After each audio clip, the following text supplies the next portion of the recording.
Hey everyone, Jacob here from That Time We Woke Up in a Podcast and Had to Explain Manga, our heated adventures over analyzing manga we find interesting, otherwise known as the Over Manga Cast. This week we return to the Summer Hikaru Died by Mokumokuren. We read chapters 15 through 26. Will the thing called Hikaru lose control and kill someone? Will Yoshiki's grief overwhelm him? Will there be more intense scenes of fisting? Well, join us and enjoy the show.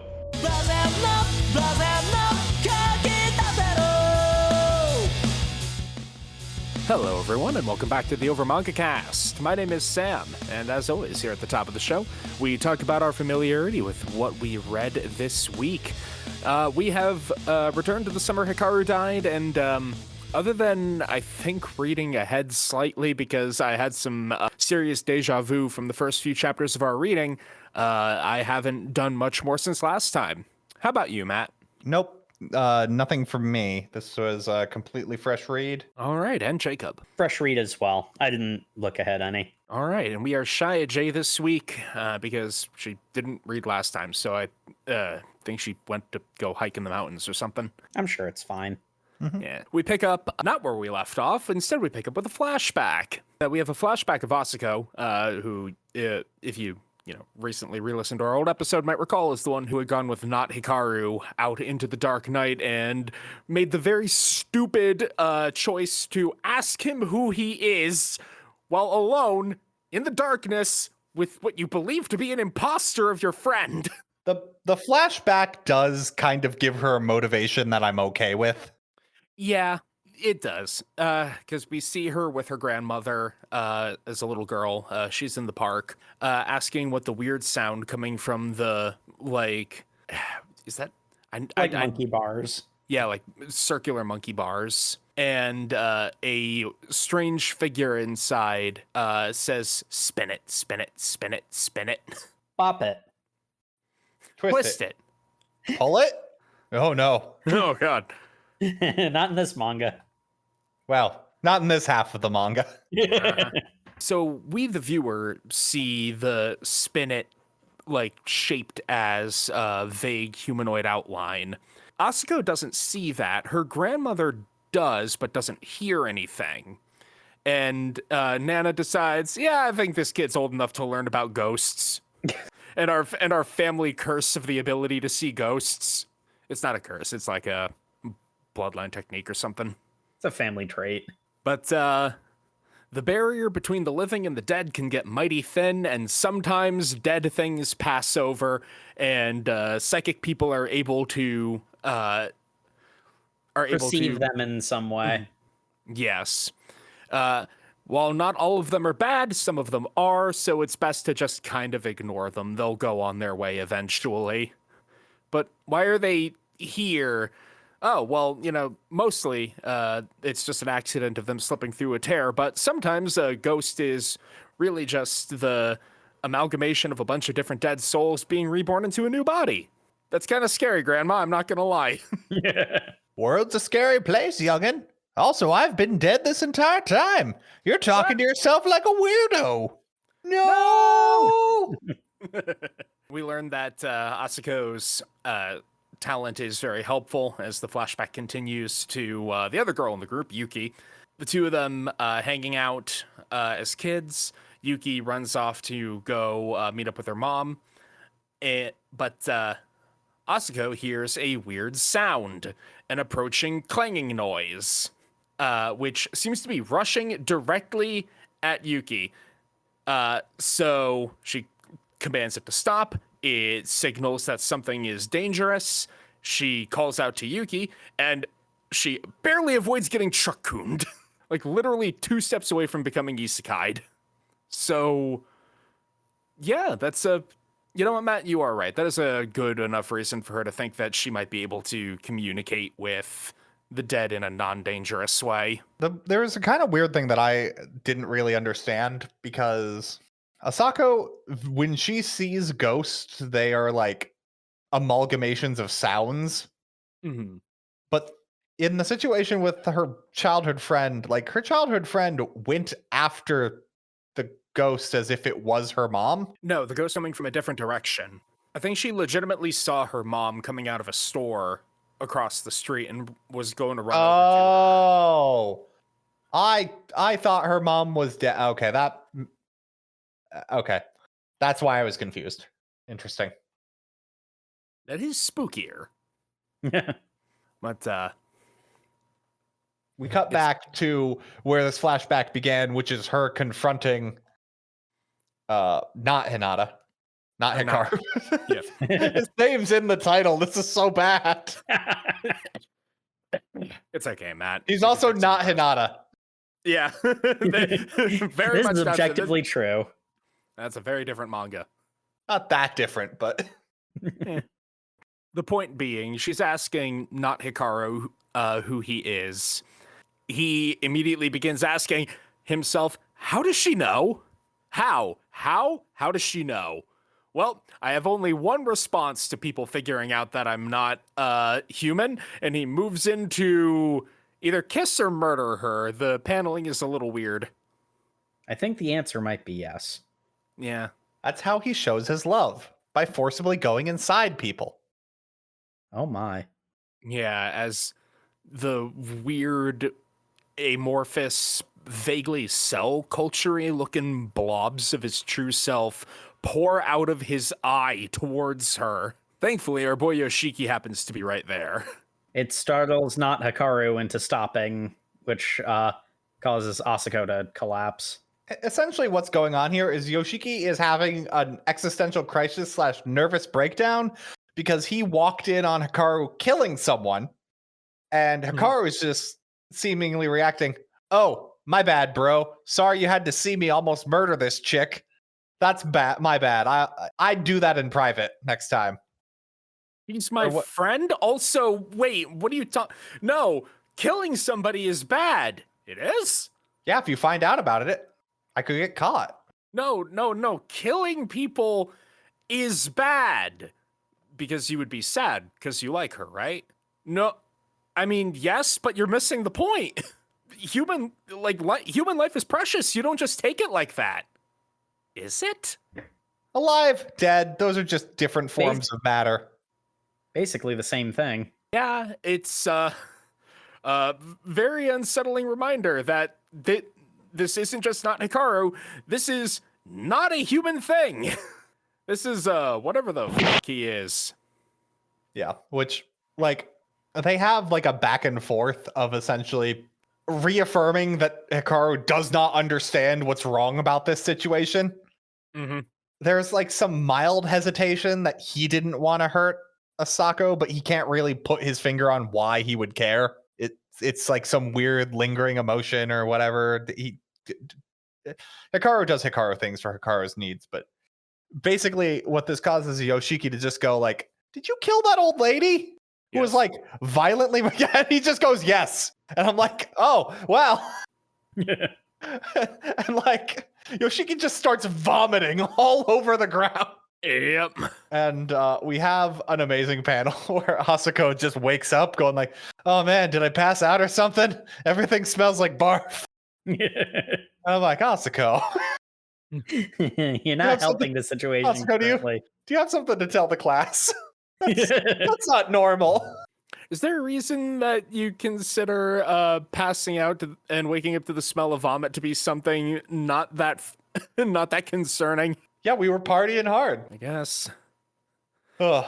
And then I don't normally like commenting on art like this, but the panel of her getting up off the ground is the weirdest pose. It's a very like come hither kind of like sprawled out on the ground pose. Mm. It was an interesting choice for her to get up. Yeah, she do kind of look like she's reclining on a bed instead of picking herself up off of the dirt road. Off of a dirt path. But she calls out to Hikaru when she comes back that hey, you're possessed by a ghost, right? And then Hikaru's like, yes. I'm possessed by a ghost. And we have a brief jump cut where she relays everything to the boys, and Yoshiki's like, "Huh, you can hear spirits, huh? You probably think I'm making all this up. No, I totally believe you. Oh, good. Well, ever since Hikaru came back down from the mountains, occasionally his voice would just sound really weird and fucked up.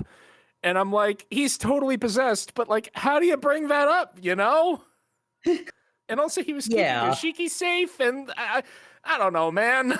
But basically they have this whole come to heart thing. They all talk it out, and then Yoshiki just kind of kneels on the ground. Hikaru says his name. He immediately gets up and just starts walking. And when Hikaru eventually like jump cuts back to where everyone else is hanging out, he's just like, "Hey, did Yoshiki come here?" It's like, no, he left. He left. His stomach wasn't feeling good. He threw up everywhere. Oh, well, crap. I hope he's doing okay then. Well, we'll check on him in the morning. Yeah, meanwhile, baseball guys just like high-fiving, going like, yeah, the ratio's much better now. Oh, that is most of his character, yes. One girl for each of us, right, Hikaru? Yeah. Yeah, we like girls. We like girls here. I've always liked girls. If you know anything about my character, it's that I very much liked girls. But we have more of Hikaru meditating on life and death, and still like thinking very blasé. It's just like, I don't know, you die in this world, you appear in the next one in a slightly different shape. It's not that crazy. Except, man, Yoshiki, his soul is really pretty. I don't want it to change shape, so I don't want him to die. Why? Wait, I shouldn't care about it like that. Also, I might be having romantic flashbacks of Asuko. What the heck? He's very confused by those emotions, as am I. Yeah. I think that's the same effect they use when he's going through Hikaru's memories, so maybe that's a thing that's lingering. I don't really know. Original Hikaru might have had a crush on her. I mean, who didn't original Hikaru have a crush on? It's kind of his whole bag. Not Hikaru barely gets any sleep. The girls leave in the morning. And rather than going to confront his issues, he curls up in a blanket and depression naps, presumably for the rest of the weekend. Mood. Mood. Also relatable. Yep. And then Monday morning, when it's time to go to school, who is it but Yoshiki at his door going like, hey, big guy, you want to cut class and go wild? Let our passions unfurl? What? We're going to the movies. We're going to the movies. Yes. We then cut to the movies. we then cut to a very Tatsuki Fujimoto panel. So this has to be the theater and the place where they go to school, right? Presumably in the same town, yeah. Well, because they go to a different town for school. Like, they're the only high schoolers in their town. Yoshiki's the only high schooler in his town. Yes. Yeah, so this has to be in that same town. I just love whenever I see this movie theater that has two people who are clearly like being truants. Mm-hmm. Like, it's like, yes, our only two people who bought tickets for this showing are high schoolers in their school uniforms. Like, whatever, they're giving us money. I was gonna say their money still spends. I can't imagine movie theaters would be that quick to call the school, because then no teenagers are gonna go there. Yeah, they just need a quiet place to hook up. Mm-hmm. Hey, Yoshiki, are you mad about what happened the other day? Shut up and watch the movie. And Yoshiki, being ever the girlfriend, is just like, no, this is great. This is what you wanted to do, right? Yeah, we're doing your thing. Isn't this so much fun? We're having fun. We're having fun. Here, have an ice cream. You like ice cream, right? Huh? Huh, you fat load? I'm sorry, my loving boyfriend? He's not actually that mean, but he's got like this like death glare in his eyes the entire time they're doing everything. As chummy as he's being also incredibly distant and dead-eyed the passive whole aggressive time. Yeah. And clearly, because this is the Summer Hikaru Died, what's really up is he wanted to bone, because they're sitting on his bed reading manga, and he's just like, hey, you ever think about manga? Yeah. Mhm. What about those characters? Let's do a nice clip where my shirt is being unpulled from my pants for some reason. Uh, Yeah. let me just lean into you and then reach just- down real low. Lean into you real close, reach down real low. Why is there a knife entering flesh sound effect? Oh god, I've been stabbed. He's been penetrated. And Yoshiki is just having a full on like, and then I did it. I stabbed him, and he's completely fine. The Eldritch entity can't die. Ah! Hikaru's just like, is this foreplay? I don't. Yes? I wanted to give you a nice day before I put you down because you're a threat, but you can't die. So, yeah, no, I don't even really feel this. So, just kill me. What? And he has like a full on existential crisis of like, wait, no, he knows who I am. I need to kill him to protect my identity. But he's basically the only reason I want to be who I am. Oh, geez, he can't die. I want to love him. I want to, but need to be safe. Oh, no. But he wants to die? Ah! He also stabbed me. That means he doesn't like me, right? You wouldn't stab something that you like. Oh, ah! Hold on. Let me reach into my chest hole. Yeah, he reaches. I love this sequence. He reaches into the chest hole, and Yoshiki's like, "What are you doing?" And giving him the most. Also, I love that panel of Yoshiki going, "What are you doing?" Because he looks just like Todoroki, and I can't get over it. Bakugo, what are you doing? You wait a second. As he rips out some of his goo. He rips out some of his goo. His weird essence that looks like it always looks like diagrams of cells, but like warped. Yeah, kind of. It's very like It's very like organically coded, but not quite organic. I always think it's kind of like a weird mix between like Eldritch tentacles, but in kind of like a paisley pattern. Yeah. Anyway, Here's half my insides. It solidifies into a rock. No, it solidifies into a bone. A piece of bone. Where'd you get that bone? I don't know, from somewhere in my body. Here, Yoshiki, take my bone. I mean, that is what this manga is building up to, isn't it? I may not understand life or its importance, but if I've ripped out half my insides, I'm too feeble to kill a human anyway. I've basically muzzled myself. Oh my. You into that? You into puppy play? I'll bark for you. I love how we're just like saying the subtext out loud. These aren't even jokes. It's the fact that when we get to the Q&As at the end of the volume that they still say the subtext is subtext, and I'm like, did you not read this? Like, did you not read your own volume that you made? Like, they have a Q&A question about what we read last time, where it was essentially, hey, why did they feel so good when he reached into his chest hole? And the answer was just like, well, sometimes creatures feel good when they're doing what is necessary for like their biological imperative. It probably felt good for Hikaru to have something inside of him. What a strange proposition, completely alien to anyone's desires. Biological imperative to have a fist in your hole. Yes. So anyway, they hug it out. They hug it out. Because Hikaru, not Hikaru, is like, when you figured out what I was, you accepted me, and that was the first time I ever felt like I belonged anywhere, so I want to keep you safe and be near you. Yeah, and in fact, you are the place I belong. And like any abusive relationship, he makes an overly grand gesture to win back favor, and then builds a slowly begins to reoffend. Yeah? Yeah.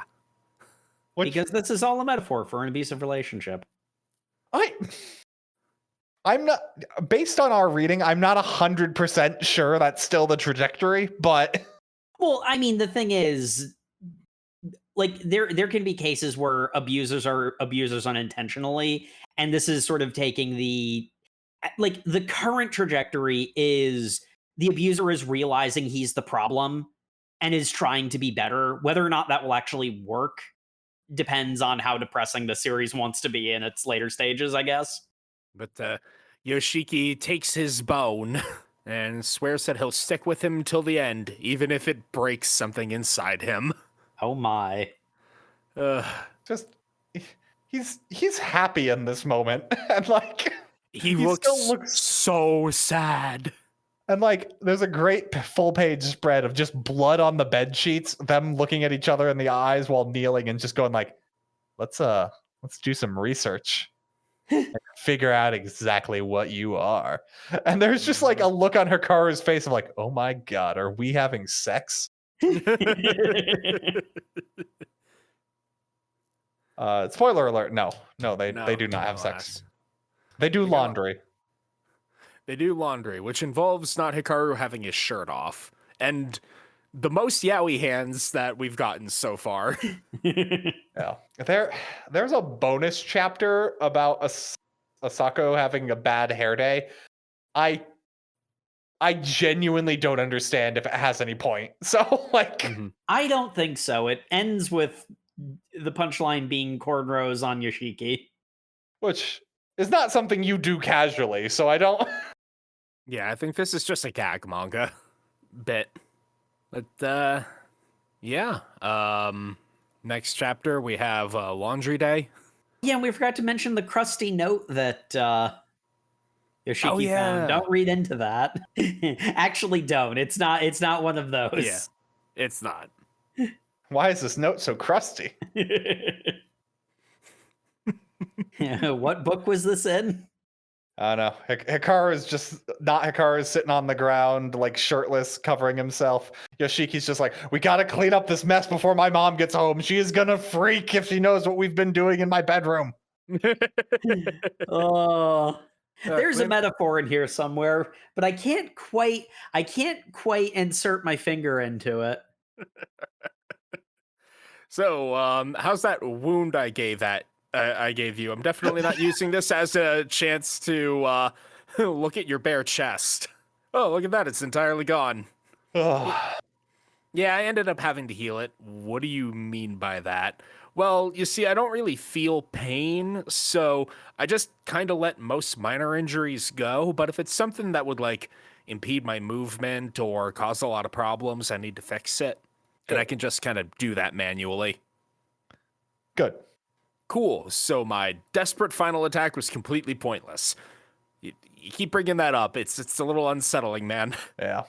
So anyway, they are investigating the old crusty note, and this is where the manga kind of switches gears from what it's been so far into like I believe at the end of one of the volumes they specifically say like before this was the daily life arc, and everything after this is the solving the mystery arc. And my favorite thing in translated works, we get a whole bunch of Japanese kanji having alternative meaning puns. I guess not puns, but like that is the solution to the puzzle. Yeah, double meanings. So yeah, it's a lot of like, you were never going to solve this. Good job. And I'm like, thanks. Love it. I'm sure all these homonyms are very clever in Japanese. Indeed. But, it's a fine enough investigation. Like they basically just go like, hey, you must be this guy who's got a name here because you lived up in the mountain. Yeah, old Grandpa Indo, Hikaru's grandfather. He comes home from harvesting mushrooms, and it's like, hey, do you know anything about this weird old note? Oh, yeah, let's see. It's talking about Hichi-san. Did you put Hichi-san up in the mountain, Hikaru? If Ichi-san doesn't get to the mountains, then the sins will overtake her. Oh my god, Hikaru, I think you killed him. No, Yoshiki! Oh boy, you've gotten big. Anyway, what's for dinner? Go get mushrooms, boy. Right, Grandpa's senile. What was that he said about sin? We'll figure it out. Yep. And also, I just love how what Grandpa said does not actually help them at all. Because what actually helps them is Hikaru just scrolling around on the internet and then found like, hey, man, what a weird thing. Our village came up on this like forum post of most disturbing town name. Yeah, this freaking Reddit thread that they find. Did you know that our town, Hope Mountain, is weirdly in the center of a bunch of towns named after body parts? And if you look at an overhead map, it's made out of a series of lakes that connect to be vaguely a humanoid shape. There's also stuff about it's like a body part and then the removal thereof in different wording. Yeah, like arm sever, head take, leg remove. It's like because the kanji can mean different things essentially.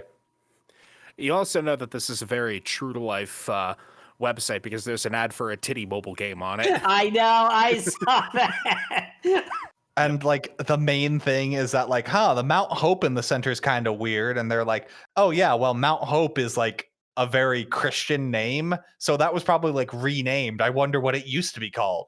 And then the next person to post is like, excuse me, my town has a way weirder name. I come from Violent Ogre Snake Crumblewurst Valley. And then conversation stopped completely because no one wanted to talk with that person. Honestly, fair. So they go to the library to research this. Yes. After a brief interstitial where Asuko is like, "Oh, cool, Yoshiki, you're alive," and he's like, "Oh, Asuko, cool, you're also alive. Are you fine after what happened?" "Yeah, except I kind of lost some hearing in my right ear. Even my doctor is not entirely sure what happened there because there's no like physical problems. But hey, is Hikaru okay?" I'm sure it's fine. Yes. Congratulations, Hikaru. You successfully maimed our friend. Also, Asuko, just weird question. If Hikaru had been replaced by a doppelganger, that'd be cool, right? What? No, that's fine. I'm just kidding, right? Okay, yeah, sure. All right. Well, I'll see you around, Yoshiki. Oh boy, more friends acting weird. Why does no one think it's completely fine for your friend to be replaced by a doppelganger? Why am I the weird one here? Yeah, they go to the library. They learn the whole thing about how the villages, when you line them all up, they form the maps of the villages form. They form like an Ajin. This is insane. And all form the head. This is insane that they have to do what they do of like getting neighboring maps to like point because these are all connected. Like a corkboard and string, like piece it together like a Resident Evil puzzle to show to Voltron these maps. Because these are all connected lakes. These aren't like separate bodies of water. They're all connected. So there should just be pictures of all the lakes. Like, yeah, but then they couldn't piece it together like a puzzle. And they need to piece it together like a puzzle so they can solve nothing on their own and then wait for the librarian to come over and ask a question about it. Yes, because if you don't go to a library to look up old legends and solve something that's blindingly obvious, you're not really a schlocky horror piece. Yeah, this is Scooby-Doo level mystery solving. Like it's Ruh-roh, Raggy. Yeah. Listen, I had fun with this reading. I enjoyed this mystery segment. I don't think it's particularly challenging. Well, I mean, most of the challenge is in the homonym name puns. Yeah. Oh, wow. Our town name Kubitachi, meaning cut off head, sure is funky, ain't it? It used to be called that. Yes. Meanwhile, the librarian comes up just like, "Oh, I'm sorry. You're doing some cool research." But I'm giving her much too old of a woman's voice. But yeah, you're doing some cool research. But I'm sorry. I'm feeling just a little bit sad because my mother recently passed away. And then Hikaru immediately goes, "Your mom just passed away. Hey, are you the lady of the person I murdered? I mean, are you Matsura's daughter?" Why, yes. old lady Matsura is my mother. You can tell by my name tag. What was that about you killing her? So anyway. Anyway, we need to find out the entire history of the village. Could we just have like 4 or 5 paragraphs of text overlapping us reading a book so that you can read a book in time with us? Yes. And I'm like, okay. So basically, it was a village long, long ago in such and such prefecture. Used to be a single village until the end of the Edo period. Then it split into the 5 villages that form the Voltron. The Meiji period during the Meiji period, it was merged in with a bigger village. And then there was a time during a particular era where a whole bunch of people died. So many deaths. Big plague famine. Big plague famine came in, wiped a whole bunch of people out. Really, the village should have just been completely erased off the map, but somehow the population stuck around long enough in order to crawl back from the brink, and, well, it's not exactly bustling. It's still alive, which is pretty impressive. That is really impressive. Hey, I've not actually been listening to any of your story. Do you know who Nanuki-sama is? And I'm like, Hikaru, stop. Stop giving evidence about the woman you murdered that you must have gotten from her. Like, and Yoshiki has a similar expression on his face of, Hikaru, stop! just the idea that this woman is just completely like laissez-faire about the fact that these 2 teenagers were on like a very close speaking relationship with her aged mother is just sure. Oh, you must Makes have heard sense that to name me. you must have heard that name from my mother, huh? Wow, even after all these years, she's still on about that. Well, yes, you see, my mother told me about the Great Brain Snatcher after my aunt, her little sister, went missing in the forest years ago. Huh. So She herself had also run away into the forest. There's like this big bait and switch because we need to pad out this already very wordy chapter for some reason where it's like she goes into the mountains and saw something horrible. Is that why she believes in the Great Brain Snatcher? No, her little sister disappeared up there. Oh. Cool. My little sister who looks just like me in flashbacks. Whoa. Also, there was an entire group of children about my age who would all have like deep impersonal knowledge. Do you know like the Losers Club for me? Yes, exactly. I couldn't remember the titles. It's like they're exactly like that. They're now all middle-aged adults who haven't like talked about their traumas. So if you could go investigate each of them personally. Also, Yoshiki, I think your dad's a member of it. Well, I'm gonna save him for last. Mm-hmm. Okay. Are you sure, Yoshiki? Because our reading takes place over the course of literal months. Yes. You're going to have no conversation with your father? No. Because of the vague traumas. For reasons yet unexplored. I forget if they went into detail previously about why Yoshiki and his dad are kind of estranged from each other, but I guess it's just because his dad's... Well, we know he's part of the Losers Club, so he's probably saddled, drunk or something. I don't know. Well, I will say one thing that has been persistently really good with this manga is in scenes where, like there are some cases where like this isn't done, but like especially outdoor scenes, they are very good at like having the ambiance of like whatever the noises would be outside, like frogs or crickets or birds or whatever. Having the onomatopoeias be very intrusive. Croak, croak. Because the sound is like persistent and all consuming. It's a part of that location in a very visceral way. The other thing I liked was, and I don't remember them doing this very often, but like they played with other elements of like other background elements. The one that stuck out to me the most was like the shadows of the bikes being like so like massive and almost feeling threatening. Yeah, the art does a good job of playing with like angles and lighting to make otherwise mundane scenes feel unsettling. Yeah, it's really good at like creating the vibe of a like a rural town like that, and also Mhm. how it can like feel wrong and spooky. Yes. I love the ambiance in this manga. But anyway, the librarian finished her talk with like a kind of vague statement, mainly to herself, about how she never really got along with her mom, but now that she's gone, she realizes how much she misses her. Mm-hmm. Kind of like you don't really respect something until it's gone. And Yoshiki has like an existential crisis about that. Partially because he knows Hikaru killed that woman's mom and he's directly the reason she's feeling like that. Yup. And also there's like a weird undercurrent of he didn't really like treasure Hikaru when he was alive, and now he's like literally hooking up with this copy of him. Mm-hmm. And it's really seems to be clear he's deluding himself into thinking he's okay with this.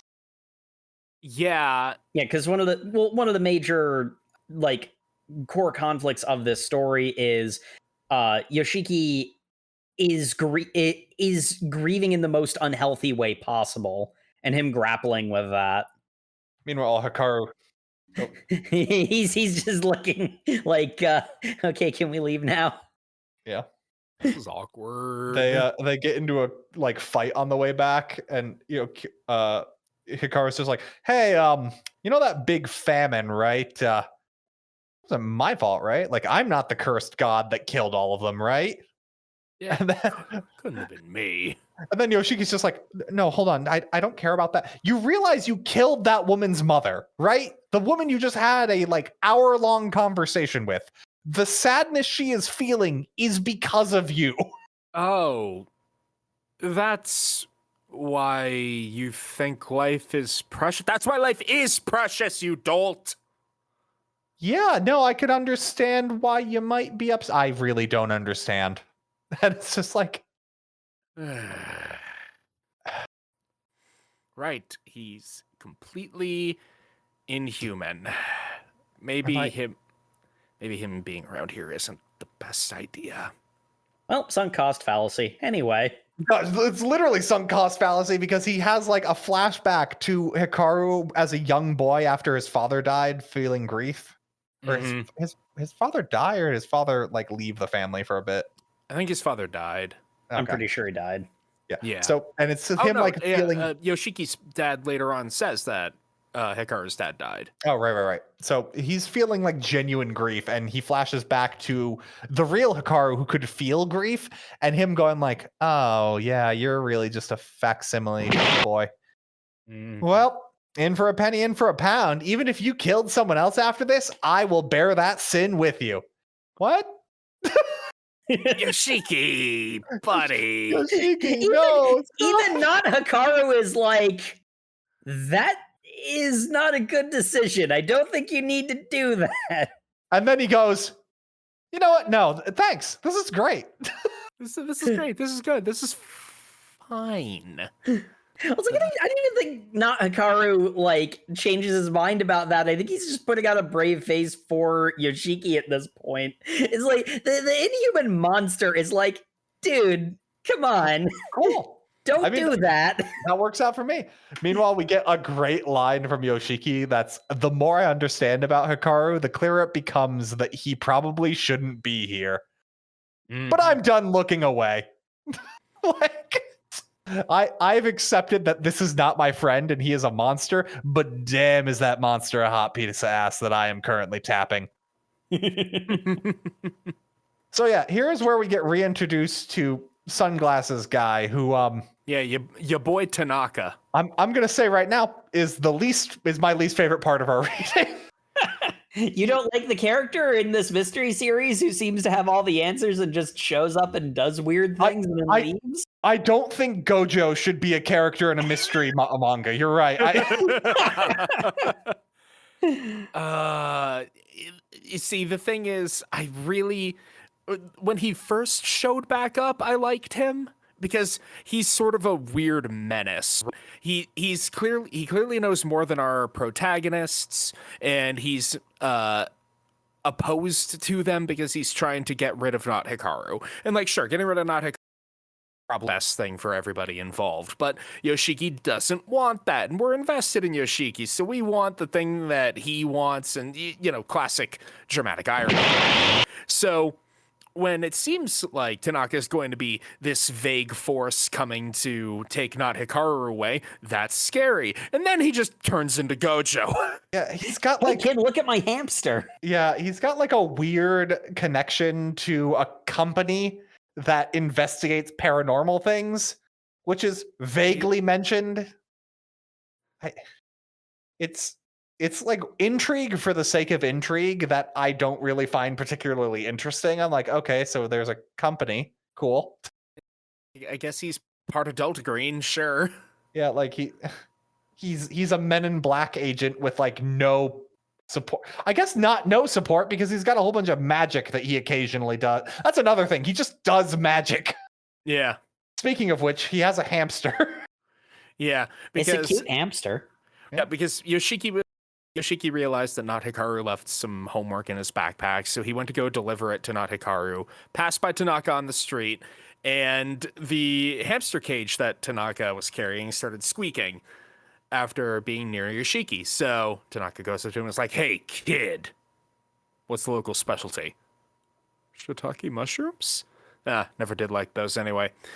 But hey, yeah, I'm a studier of small towns and folklore, so I'm here to study this village. Maybe you could give me some tips. I suppose, are you like a YouTuber or something? Hey, look at this hamster. I love hamsters. I love that panel so much. That panel was... Because that panel is what I would do if I was handed a hamster. This panel genuinely made me laugh out loud just because it was such an unexpected tension break. Yoshiki's staring face, hamster's staring face, hamster staring face, and Yoshiki's like pensive eye. And then his sparkly smiles. Sparkly smiles. Tanaka takes the hamster back, or notes the marks on Yoshiki's arm, takes this hamster back, says, "All right, I'll be seeing you around, kid," and just walks off. And then talks to the hamster, being like, "He's mixed in this, isn't he?" Why did you say mixed like it was something like a more proper verb? Yeah, why? They really could have chosen a better way to format this in English than just going, "He's mixed, huh? My hamster hates mixed people." Oh, God. Yeah, that's... Well, if he's been in contact with that thing, it doesn't have a sense of self or emotions. But if it's taken on the shape of a human and is trying to live amongst them, well, I just hope my hunting dog finds it soon. And I was very surprised his sunglasses didn't flash. Despite it being the dead of night. If there's an anime of this, 100% his sunglasses are flashing in the dead of night. Yep. And then we get a flashback that is literally just Yoshiki going like, animals are really cool because they don't have to follow people's stupid rules. Also, animals that kill and eat people are totally okay in my book, and I have absolutely no problem with that. Then like real Hikaru is just like, that's real fucked up. It sounds like you just don't like people and you're trying to make it like a moral good in your mind. Nah. No, I'm gonna wake up crying because I was thinking about you. Well, too bad I'm dead and can't respond to that. Bye. Meanwhile, baseball guy is just wearing a sling and he's just like, "Hey, I was so confused. I'm like, why Maki got a sling on his arm?" And it's literally, "Did you break your arm?" "Yeah, one of the seniors sort of lost it and rampaged around the club room." And I'm like, wait, so a senior player of the high school baseball team broke your arm and you're just like, yeah, so it happens. Anyway, did you wake up crying, bro? Here, use my handkerchief. I don't want your crusty handkerchief. Why'd you have to call it crusty, bro? I know. Anyway, let's that for. Seriously. Anyway, let's have an incredibly weird, like half-face shot of the teacher. Yeah, that. I think I think the idea is that because it's an English class, she's enunciating. Like, I feel like this would play better in an anime where she'd be saying these words in English and like heavily enunciating them. It just appears like she's just puckering her lips towards the camera while blushing on her nose. Like, I don't. Asuko's at the front of the class just going like, what is going on here? I also have a poodle pencil case. I'm very fun. Yes, she's very fun, very quirky. Meanwhile, Yoshiki's sitting in the protagonist seat because where else is he gonna sit? He's sitting in the protagonist seat being like, all right, so I can talk to my dad about Great Brain Snatcher, or I could do anything possible to not talk to my dad and go talk to the weird old grandpa who vaguely doesn't like my family for reasons that don't really get explained. I'm going to distract myself by looking out on the athletics field while the buzz of cicadas go on in the air. Hey, what's that? I'm sure nothing abnormal is going on over there. Oh God, it's a naked ghost man. Better not look at it. That's what my boyfriend Hikaru says. Meanwhile, everyone in class gets up to look at the naked guy running across campus. Wait, what do you mean that's a real guy? This genuinely jump scared me. Okay, because we're pretty fresh off Takeda saying that he sent a hunting dog after them, and from the high vantage point of the classroom, the vague figure on the field could almost be mistaken for something with a tail, and then it zooms in on a naked man running with his hand up in the air, waving directly at the window. Manic that Yoshiki smile on his face. Yep, he is looking at Yoshiki and waving, and that scared the piss out of me. Yep. And don't worry. Once everyone finds out it's a real person, he slits his own throat with a knife he'd had hidden on his person. But Matt, after stabbing one of the teachers sent to apprehend him. But Matt, he was completely naked. What does hidden on his person mean? I think you know. So that's why the teacher had to go to the hospital for disinfectant. He needs some Valtrex now. Yeah. But Asuko is just like, yeah, no, that suicidal streaker was absolutely possessed by some sort of evil spirit. I know we're on like the 3rd floor, but I could hear the ghosts around him. I love how the teacher just wrote self-study on the board and left. Yeah. Yeah. Like you wouldn't just cancel school for the day that someone ran on the field and killed themselves. Like, you shouldn't be having the kids sit around. You should be sending them home. Maybe it's different in Japan, but this is such a weird situation to just go on with the day as if it was normal. Like, I think it's standard for I know it's standard here now, but I think in Japan for longer it's been standard to have like heavy doors. So the classroom should presumably be one of the safer places for kids to be in a crisis. Oh, I'm just saying I would have cut the losses on like multiple of your students watching a man kill himself.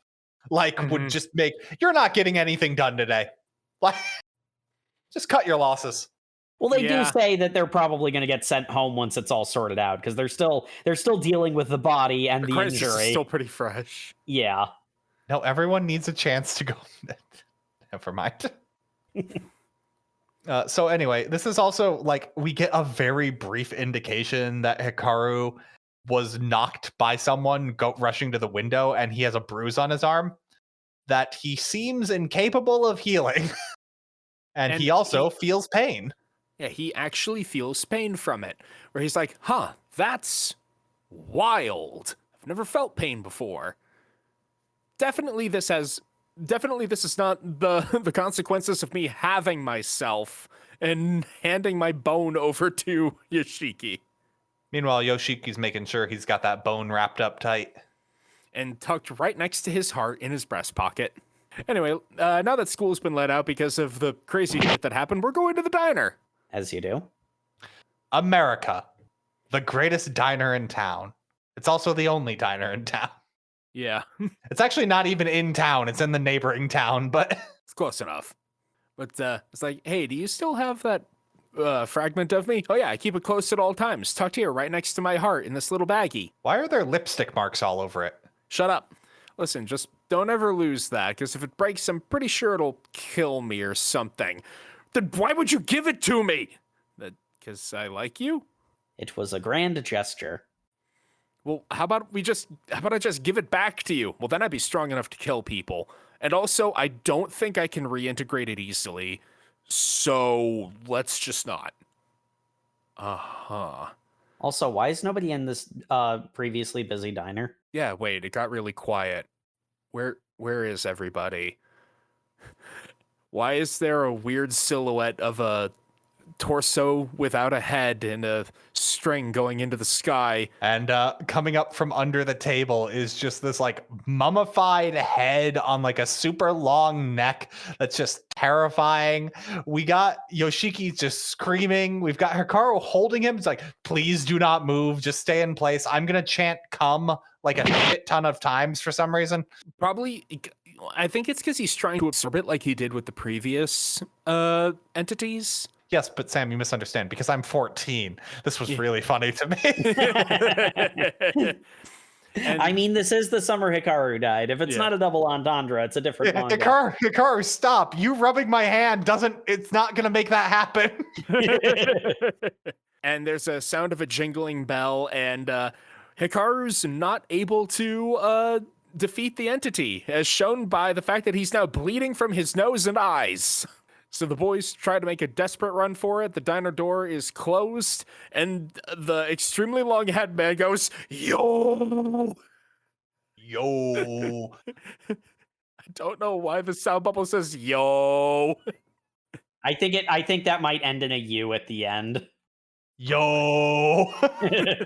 Yo is funnier. Yo. Yo. Yeah, yo. Yeah. Also, we said extremely long head. He's actually been decapitated with like a weird string of fate kind of thing. Yeah, like holding the head and neck together. Yeah. But don't worry. His friend, who was the woman who kept her dead husband in like the shed, uses her psychic powers to help him. Yeah, you remember Kobayashi, the totally normal housewife from last time. She does some weird voodoo. Suddenly, all the people are back in the diner. The chatter and noise is back, and she's like, "Come on, let's get out of here before something else goes wrong." Yeah, and that feels like a good enough place as any for us to take a little bit of a break after all that. Leaving you on the same thing we were left with. Not Gojo's hamster. It has the soul of a child trapped inside.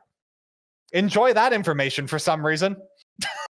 Why was this put in a random blurb at the Bonus back of the page. volume? It has nothing to do with the chapter it was just in. It's just, hey, his hamster has the soul of a child trapped inside. That's why it can sense spooky. This is either completely irrelevant or a spoiler. Will we find out later? Who knows? Find out after this break.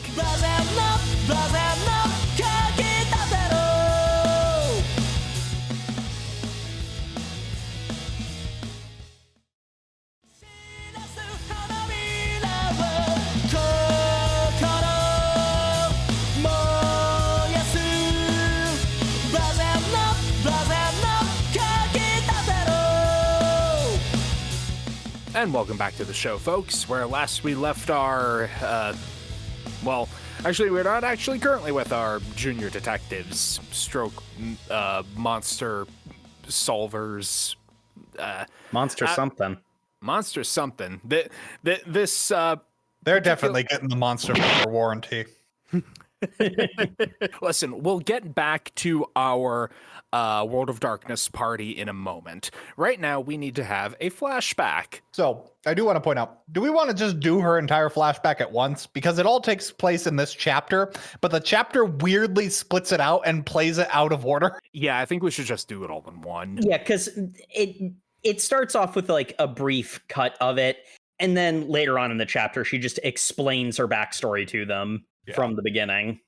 So as we know, Kurabayashi has a whole thing that her husband came back wrong. He now lives in the back room, and she's making breakfast, and the kids are just like, why do you still make dad's food? He died. Kids, your father isn't dead. He lives in that dark room over there. You see how the door is slightly ajar? That's where he lives. Haven't you ever wondered why no one goes into that room? No. No, not really. Anyway, you might not want to mess with him, but yeah. Dad's just right over there in that spooky dark room. Anyway, I'm coming home late one day, and oh yeah, kid, my dear son, how are you? And the kid is kneeling in front of the slightly ajar door, which is now much more ajar. It's like, Mom, Dad ground out like 15 levels on my Pokemon. They're way stronger now.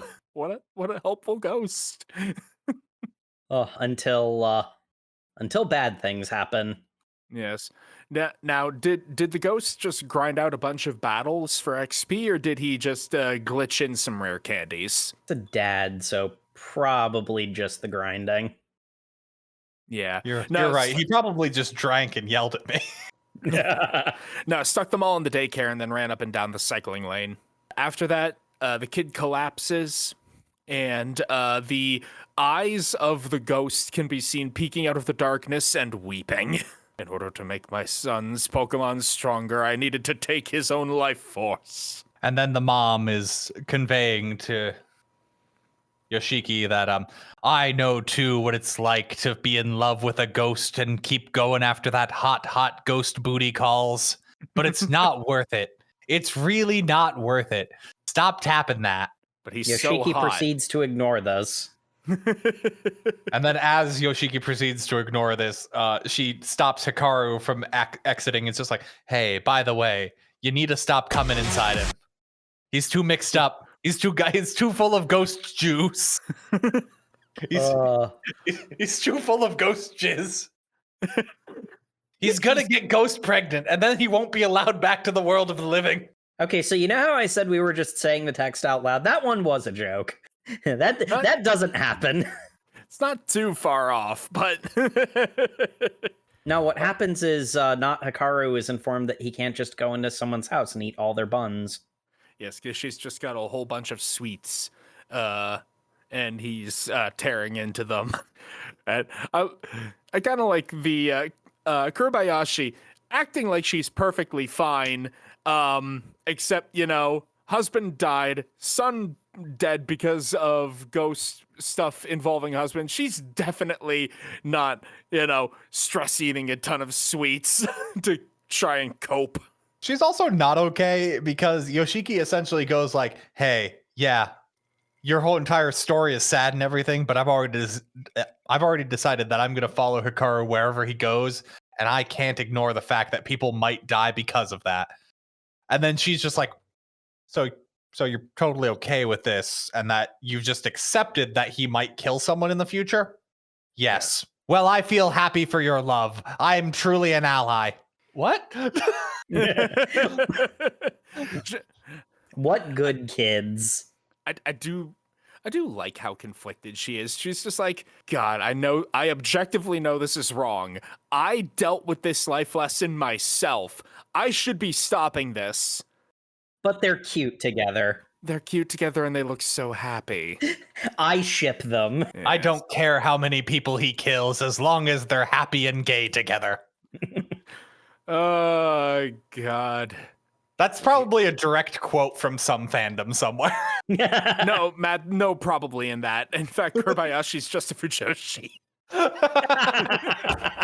After this slightly ominous scene, we have an even more slightly ominous scene where Takeda reabsorbs his hunting dog. Which, as it turns out, was the decapitated ghost with the string neck. He absorbs the ghost and gets a series of trauma flashbacks where he gets all of the memories of the incident in the diner. Oh, derp, I'm an idiot. Okay, yeah, so he summoned the ghost of one of the Great Brain Snatcher's victims. Yes. I missed that the first time around because it's not made clear what that shrine is until after this point. Mm-hmm. I didn't make the connection until I until we were going through it again just now. Yeah, because he had kicked over a tiny rock shrine in the forest and threw a bell at it, and that's why the ghost had a jingling bell noise while it was attacking them. Yeah, because that's the thing, like tying the ghost to its summoner. Yeah, but this chapter is nothing but vaguely ominous scenes, because after that, we have eyes in the darkness and the sound of footsteps, Yoshiki drying off after a bath, the doorbell rings, he walks up to the front door, opens it, sees just a pair of shoes, and is like, not Hikaru, is that you? Yeah. Glowing eyes. So, why are you here in the middle of the night, man? Come into the light. You're in the darkness. It's kind of spooky. No. He's just staring at Yoshiki's soul.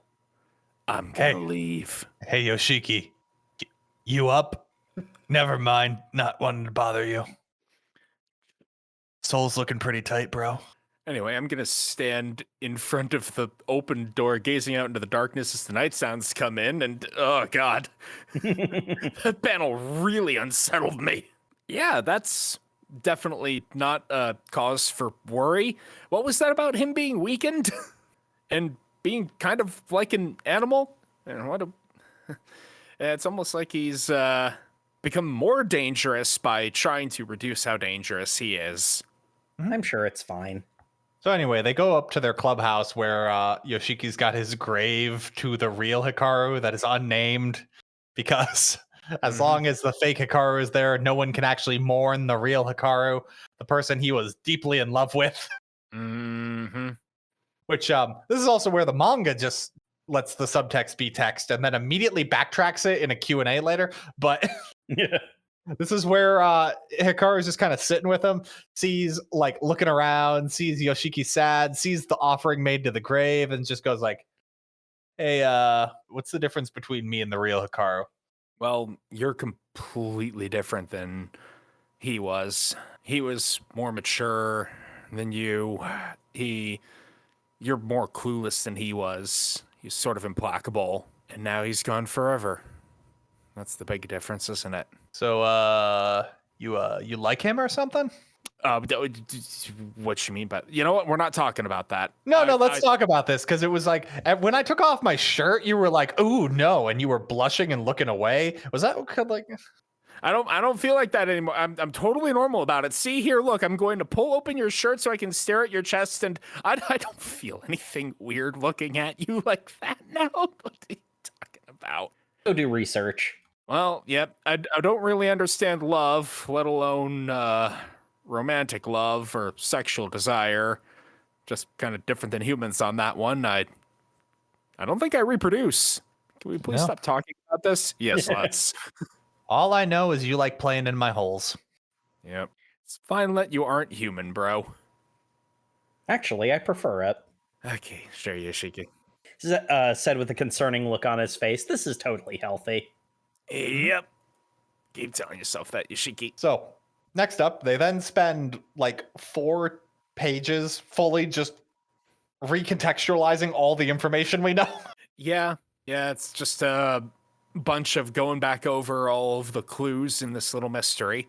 And like they then kind of talk about the information they got from Kuribayashi. So this is just a recap chapter for a lot of it. Like, which, in all honesty, this is a fine enough place to put it. Like, it does help keep everything straight, especially considering, we gaijins can't follow all of the, like, homonym name puns. Mm-hmm. I will say, for all of that, like, the homonym name puns and stuff, they do a good job of, like, allowing you to follow along despite that. Like, you're not going to solve it, but you're not going to be left behind by it being confusing, which I appreciate. Yeah, they do a good enough job of pointing it out, yeah. They decide...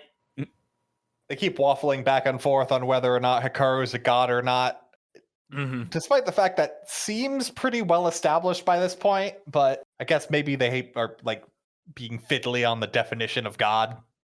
Yeah, because one of the things is like the brain snatcher, Nonuki-sama, it's like he was a god, but then a whole bunch of people died, so he was considered to be a cursed god.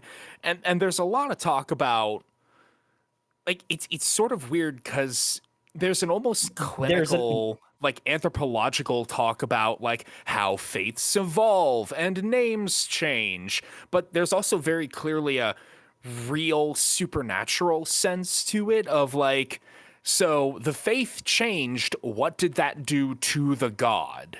Because the god is clearly a very real entity that can have real force and impact in the world. So does it, like, run on D&D rules where the belief in it changes how it works? Yeah, or did the people just start treating it differently and it adapted to the people, or what? We still have too many unanswered questions. Come on, let's go talk to another member of the Losers Club that isn't any of our parents because of either death or estrangement. But first, let's have the most concerning page, which was Yoshiki just going, hey, Hikaru, by the way, you came by my house for a booty call the other night and then just kind of left without ever actually letting me see your face. What was all that about? I did? Oh, wow. I don't really remember doing that. Oh, so you just blacked out and came by my house? Well, I'm sure that's fine. Let's continue on. Yeah, I love how there's no resolution. It's, that's weird. I don't know why I would do that. Cut to the next scene. We're going to continue ignoring our problems. This is healthy. Yep. So we're going to go talk to that old shut-in Grandpa Takeda. Yep. He is one of the ones that the librarian was talking about, and he's not one of the... and while he's got some vague grudge with our families, or maybe my family, I don't know, he's not my father, so it's the least awkward proposition. Yeah, this man needs to learn to be much more direct with what he's trying to say because he suffers from horror movie protagonist syndrome right here. He knows the entire story and could just say it, but he keeps going like, you don't know, boy? That's what your family is. What do you think your family name means? You don't know, boy? I say, son. I say, son. Inoue? Well, boy, you're walking around like a hit chicken with the head cut off. But yes, they go and meet Grandpa Takeda, who is really cosplaying an old-style samurai. And proceeds to literally deathbed cough up half-finished, like, exposition. Yep. Bring me Kurabayashi. Get her over here. You know Miss Kurabayashi? She's the only real spirit medium I know. And them's coming. They're coming for me next. Them things there out in the hills. You keep half explaining everything you say. Just pick one thing and go to completion. Can't! I gotta half finish everything and give you more loose ends to follow. The impurities in this here village, you Windows, you don't know how to do your own ritual? Bring me Kurabayashi before this thing gets me. Oh no, it's got me. Oh no, it's got it. The other thing that happens is that they use Kurabayashi's name to get this meeting in the first place, but she's just an ordinary housewife. Yep. They keep repeating that. And then PTSD Radio comes back. Yeah, he grows another head, essentially, with long hair. And that's why they called it PTSD Radio, because the flashbacks it gives you in unrelated media. And, like, in my least favorite scene... then this scene happens. What the fuck? It's like a horror scene, and like, oh my god, a monster is about to attack me. And then Gojo comes in and stops it and then kills the monster because Gojo's so cool. And then Gojo is just like, wow, what a cool katana. Hey, you think I could try something out? And then he decapitates Hikaru. Yeah. Whoa. Yeah, like, okay, in the moment, the whole, like, shock and surprise of, whoa, when did Sunglasses Man get here? Holy crap, he's got a sword. Wait, whoa, he just beheaded Hikaru with that sword. Holy shit, what just happened? You know, in the moment of shock and surprise, I was like, wow, this is so cool. This is amazing. But upon, you know, the calming of the excitement, in retrospect, it's like, what the fuck? Why was he here? honestly my immediate thought, where he just randomly disarms and then proceeds to almost like half off panel kill the previous threat, just like casually. I'm like, this feels like it's from a different manga. This feels like you wrote yourself into a corner where your two protagonists were about to die. Instead of doing something clever to get them out of the situation. Mm-hmm. Because we know that Yoshiki is just a regular kind of wimpy kid, and Hikaru has stated several times that he is no longer strong enough to kill a single human because of having his insides like that. So, how do we get out of this one, boys? Gojo shows up. Yep. Like, literally, this character makes this manga feel like Jujutsu Kaisen whenever he's on the screen. Like, it is such a weird tonal shift from a horror manga. It's very weird. I mean, there are ways of doing overqualified characters in horror contexts, but this ain't it, Chief. Because the whole, like, the way that that's supposed to work is the overqualified character is safe, but are the characters that we care about who aren't safe, who are weak, who are disempowered, are they going to get caught in the crossfire of something? But that doesn't happen because he just kind of does the thing. Like, the threat of it all feels very false, and I don't know, it doesn't work. There's an entire bit where Yoshiki's holding Hikaru's head going like, oh no, he killed him. And like, sure, I guess there is a reasonable belief that could be true. Tonally, it doesn't feel like it, so it's kind of like... Yeah. I never had a concern that Hikaru... And it's like, they establish as the story goes on that, like, oh, this has done permanent damage. But, like, in the moment, it's like, his body is physically impervious. I'm not concerned he's going to die. Like, I'm not worried about his safety in this moment because we've established how durable he is. Yeah, I'm more worried, kind of rightly as it's displayed, for Yoshiki, because all of the weird eldritch goo begins to explode out of the two severed halves, and it's sort of rampaging around. It smacks the sunglasses off of Takeda's face, which he finds to be very funny, I guess. And the rampaging eldritch monstrosity is dangerous to self and others, so Yoshiki forces the head back into place, at which point not Hikaru and Yoshiki both promptly pass out to wake up in the hospital. How'd that happen? Well, only Yoshiki wakes up. But yeah, it's just like, did the police get called?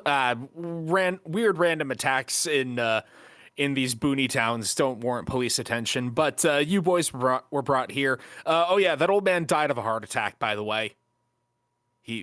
He what? He's missing a head. Shut up. Pretty sure he died of a sword slash. He died of a heart attack. Is Hikaru okay? I'll worry about the old man later. Oh yeah, your boyfriend? Yeah, he's over there. He's directly next to you this entire time. We're not going to talk about the weird scar now completely, like, horizontal on his neck. Very clean slash. But so that's the other thing, is this sword is later implied by Gojo to be a magic sword he planted there ahead of time. Yeah. Yeah? Which is so f***ing dumb. It's incredibly dumb. And there's a whole thing about, like, he's blind without the sunglasses, and God, he's a character from a different manga. The sunglasses help me see, because my eyes can only see the spiritual world. The sunglasses darken everything, allowing me to perceive the physical world, and that's why I wear my sunglasses at night.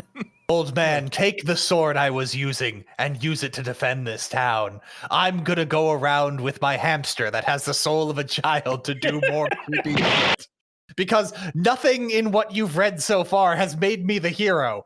Even the thing you just read does not make me the hero. I'm going to go do this at the mysterious behest of the company, TM. Like, just honestly, this entire chapter was wasted on me because I do not care about any of his backstory because it's all so pointlessly vague. Yeah. Yeah, the only thing that's like main story stuff is they further clarify like the dismemberment stuff associated with the various towns. Yeah. Yeah, because Kurobayashi is there. She goes to visit them at the hospital. She goes, "Don't worry, there's nothing that anyone could do that could actually ever kill Hikaru, so never worry about that going forward."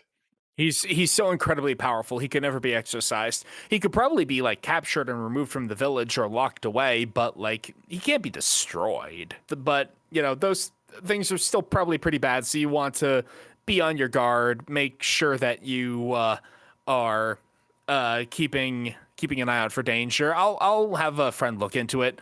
A friend look into it? Oh yeah, I've got means of finding out information.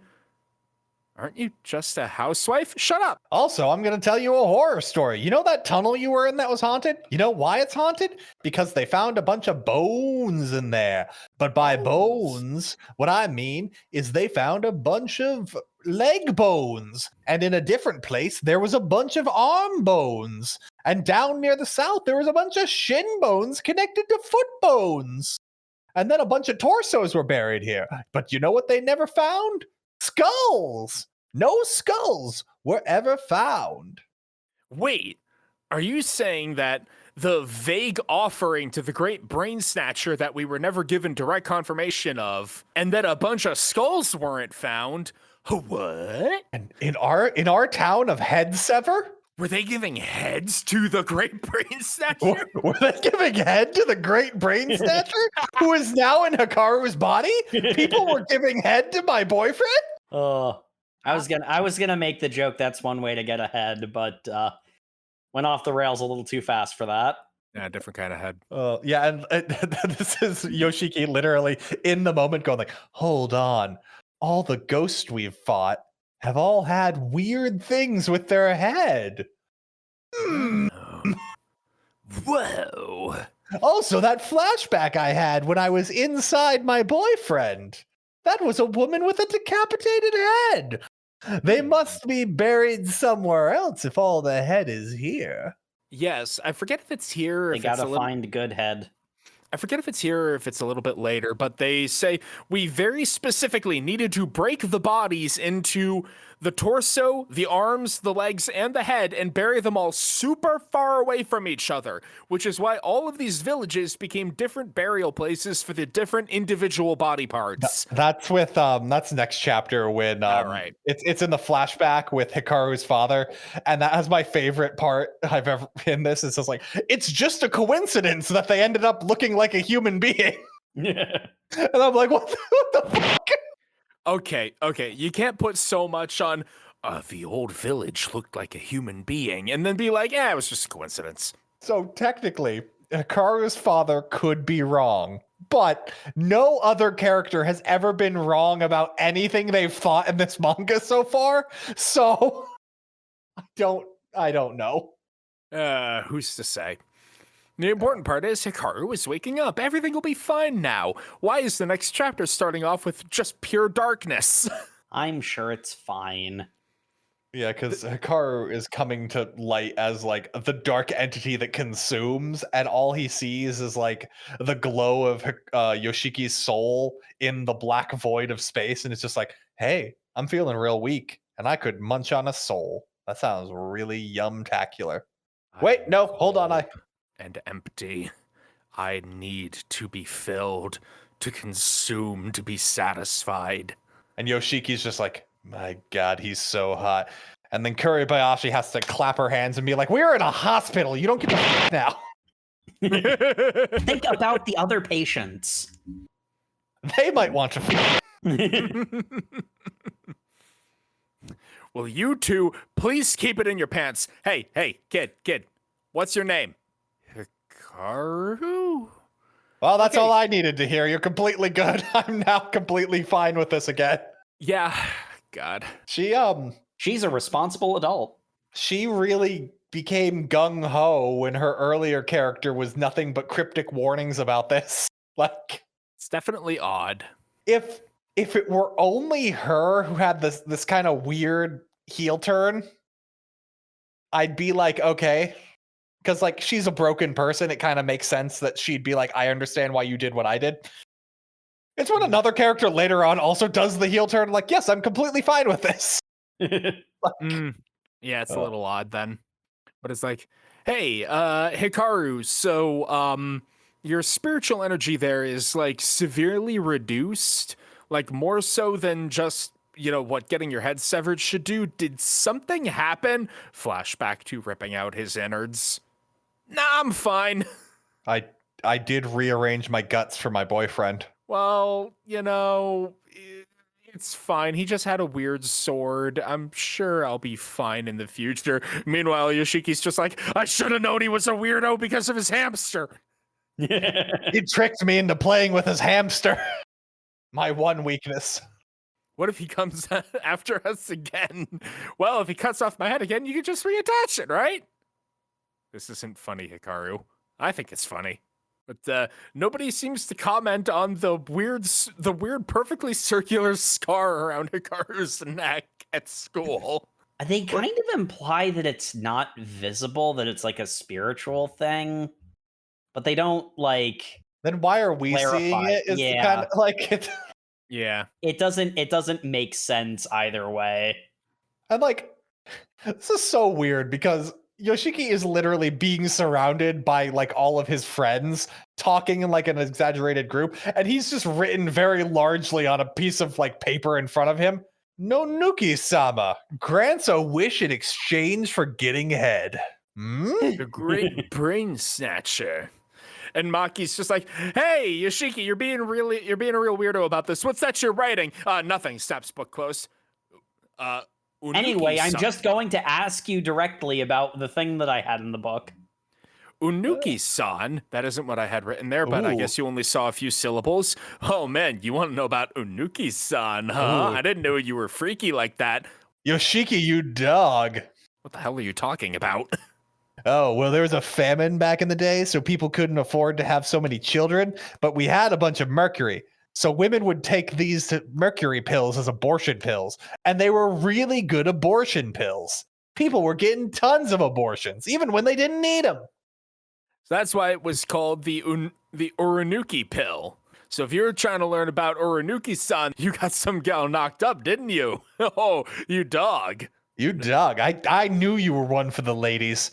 Always grooming yourself very well, speaking so eloquently. Working on your male friendships. Playing hard to get.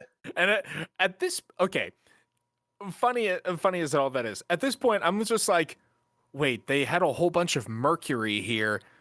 Is all of this supernatural bullshit just a bunch of delirium from quicksilver poisoning?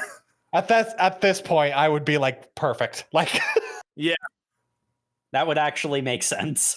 Meanwhile, Hikaru, because he's an idiot, just goes yeah, that's pretty spooky, all that stuff. Hey, anyway, what would you do if someone switched places with someone and was a perfect doppelganger and no one could tell the difference? Oh, we'd totally be able to tell the difference and we'd kick that monster out. We hate monsters here. Yeah. Talk about this anymore. Oh, that makes me Aw. really sad that you said that was your answer. What? I also like the brief bit where Maki's just like, oh hey, you want to know more about the weird superstitions in this town? Hold on, let me text my brother. He's a fucking freak for this shit.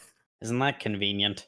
All right, so yeah, the faith of Uranuki-san, town shaped like a human body. Yeah, we know all that already. Okay, right. So, right, the reason there are so many Christians in this area is because the shogunate had a really hard time controlling this zone. So the Christians just kind of fled here as a way of avoiding persecution. So their religion sort of superseded the religion of the head snatcher.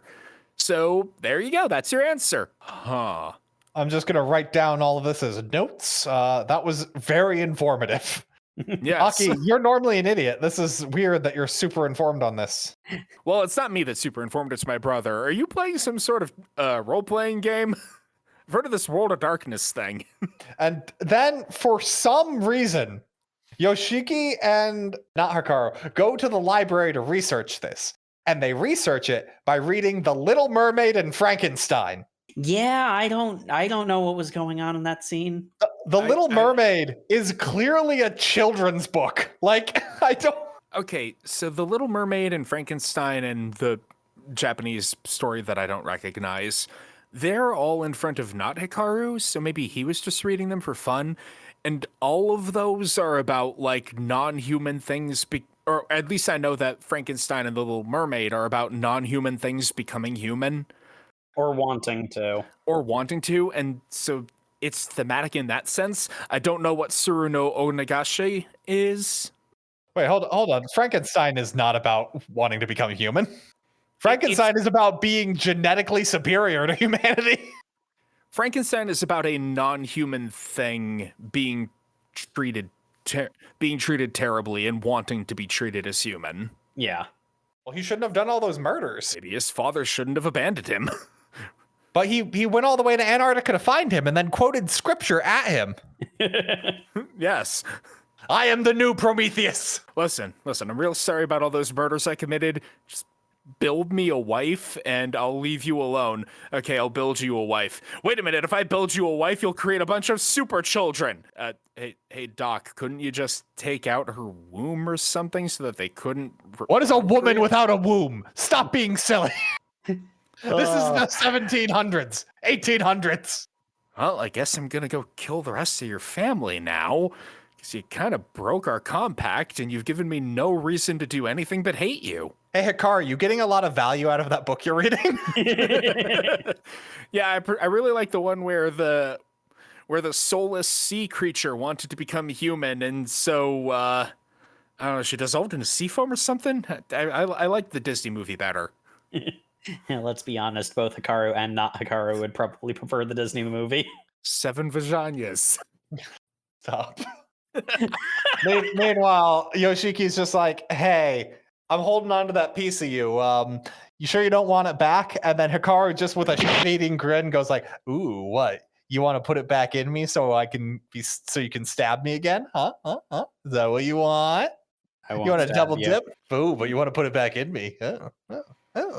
Yeah. We're going to be totally coy and flirty about this and not talk at all about the fact that the cut on my neck is still incredibly painful. Oh, hold on. I got too horny. My neck's throbbing. Not Hikaru gets very, very, very excited. Hey, guys, do you think it's at all poignant that this spiritual wound is a severing between two different parts of this entity and removing the reasoning mind from the rest of the body? You think the body's gonna do some that's probably not good? Yes. Well, boy howdy, you win, Matt, because that's exactly what happens. He loses a bit of control and his neck gasms all over Yoshiki, and he splooges on him in the hallway. He splooges on him so hard, and then Sako comes up and sees the splooge getting all over him. It's quite something. Oh wow, getting splooged on like this doesn't feel gross at all. I guess I've been mixed up too much. I'm weirdly into it now. Apparently, I have a vor fetish. Yeah, Yoshiki is crying the entire time, and then kind of been like, "Oh no, I am into this," but it's not like a willing being into it. But then he's not having a great time with his abusive boyfriend, who hasn't been abusive for the past couple of chapters, but we need a reminder, is abusive. Yes. Meanwhile, Asako sees this, walks away, goes like, damn, that was hot. I am suddenly all for their love. But they were told to go to the Indo shrine. Mm-hmm. Which really, it's kind of weird they haven't visited at this point. Like, their only clue for so long was Indo. So they go to the creepy shrine in the middle of the night. Yeah, because you need the proper ambiance, and you need to wait to show the inside of the shrine with a flashlight, so it can be a better jump scare. It is quite the jump scare. It's full of human heads. And by human heads, I mean wooden carvings of human heads.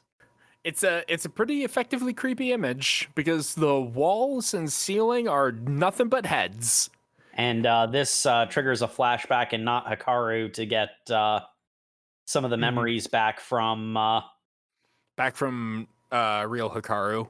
Which is when his dad walked him through like what the family has to do and stuff. And this is Son, it's time for a lordom. And this is what we referenced earlier about how they say, hey, it sure is a weird coincidence that everything just looked like a person. And at that point, I was just like, oh, fuck you. We also the big reveal in this bit is we don't get all of the story, but we get most of the story. The village had been sacrificing heads to people, but it was like the elderly or the sick, people who were already going to die anyway.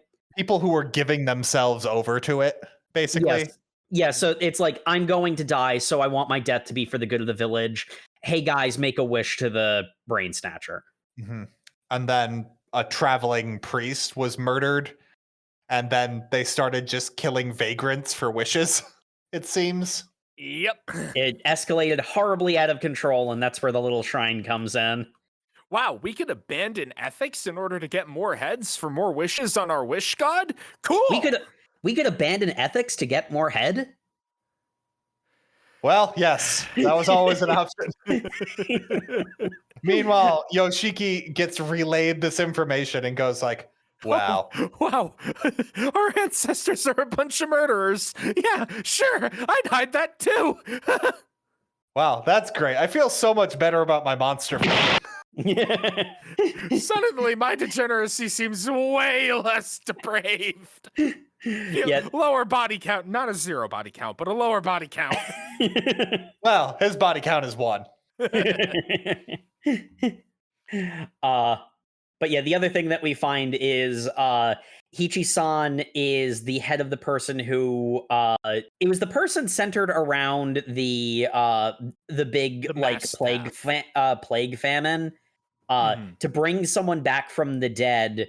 The Indo family offered any head that wasn't a member of the Indo family to the brain snatcher, who proceeded to take them up on that offer. Who proceeded to gen the fuck out of it by causing a whole bunch of incidents that had people dying all over town. And sure, she came back to life, except her head was already severed, so it was just her head brought back to life, at which point she proceeded to almost immediately die. Yep, painfully. As soon as she died again, all the deaths stopped. Yeah, I'd consider God to be a bit of an asshole for that one too. Really, none of the named characters involved in this, except for that one victim, are blameless in this situation.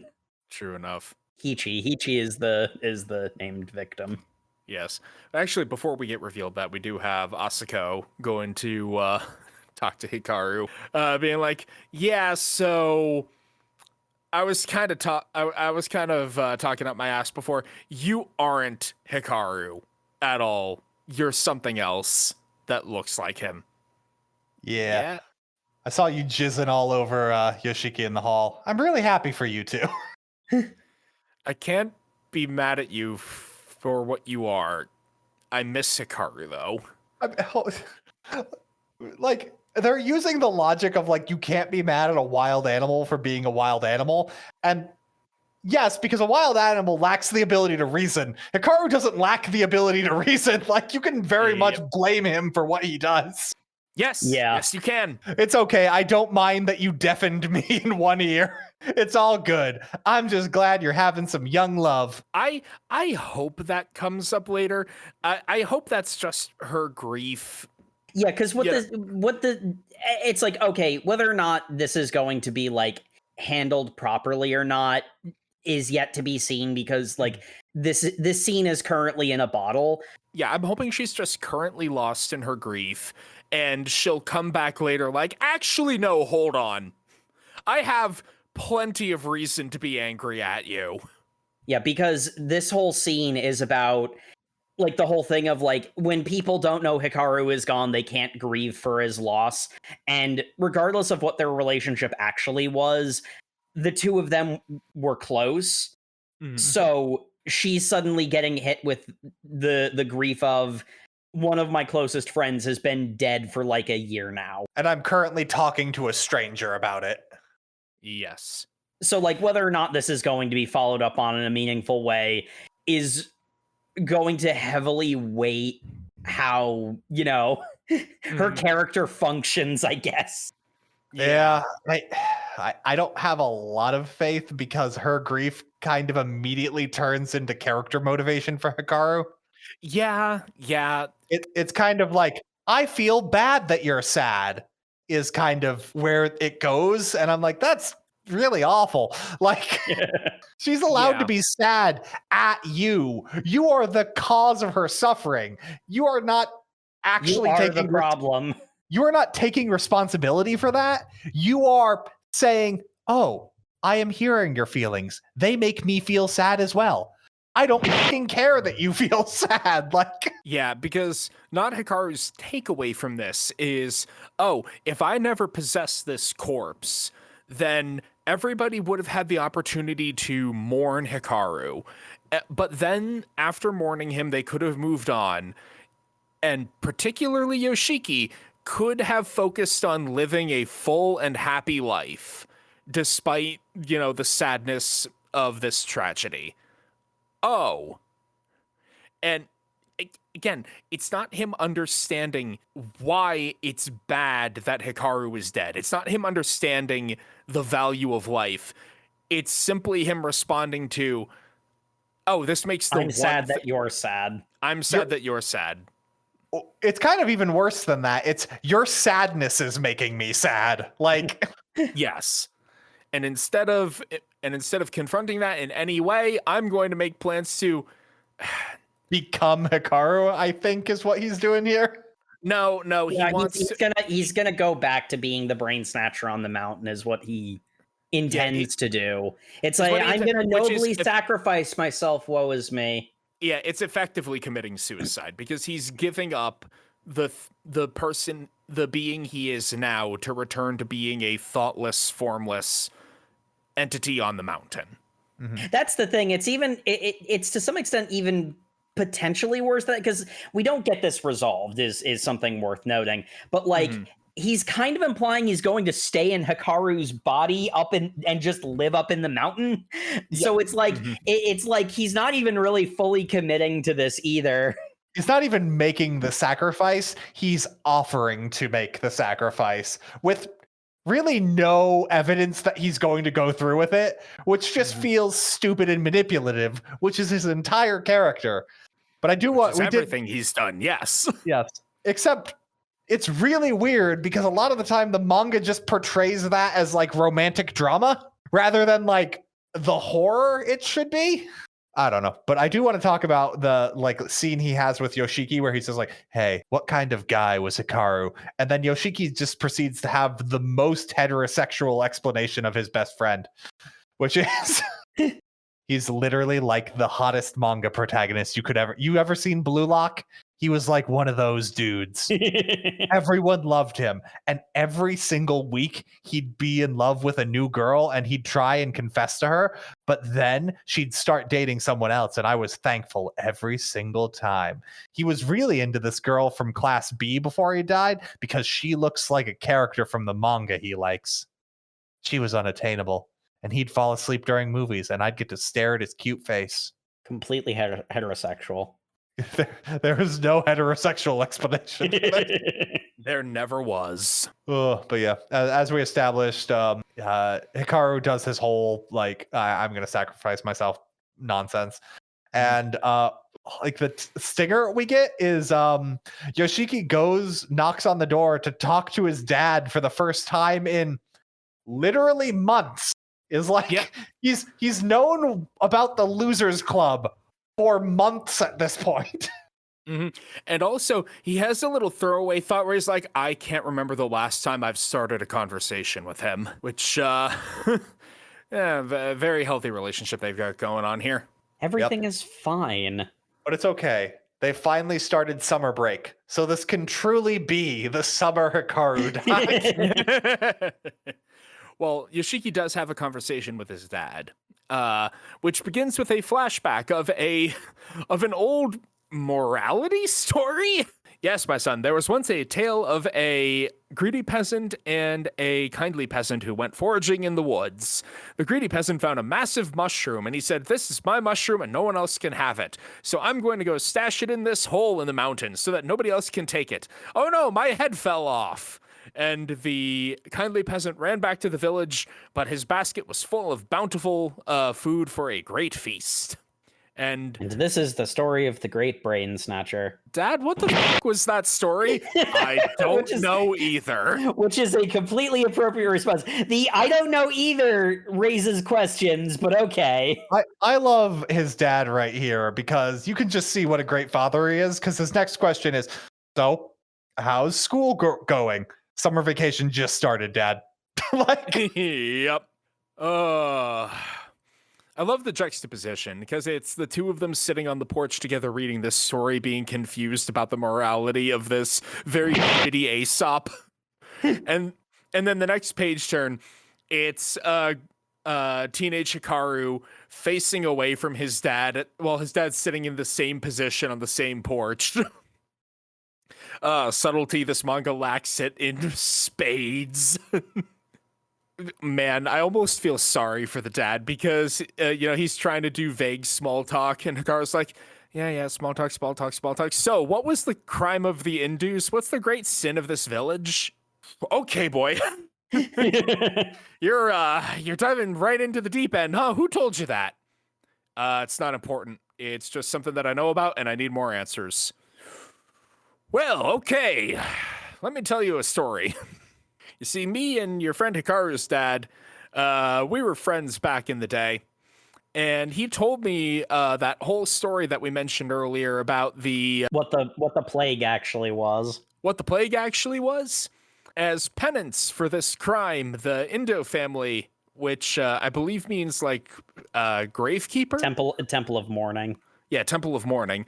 As penance for this, ever since, we Indos have, every 5 years, carried the severed head of this dead woman back up into the mountains in order to make atonement to the god. Except the head always finds its way back to us. So, yeah. Don't know what to do about that. I mean, what if you just stopped? I mean, if we just stopped, we'd all die. Is that why you really want to bang that one chick? Well, yeah, if I marry her, then she's part of the family and she doesn't get cursed by the god anymore. She's rejected you 11 times. And yeah, that's the information that his dad has. And God bless him, Dad tries to have a heart-to-heart.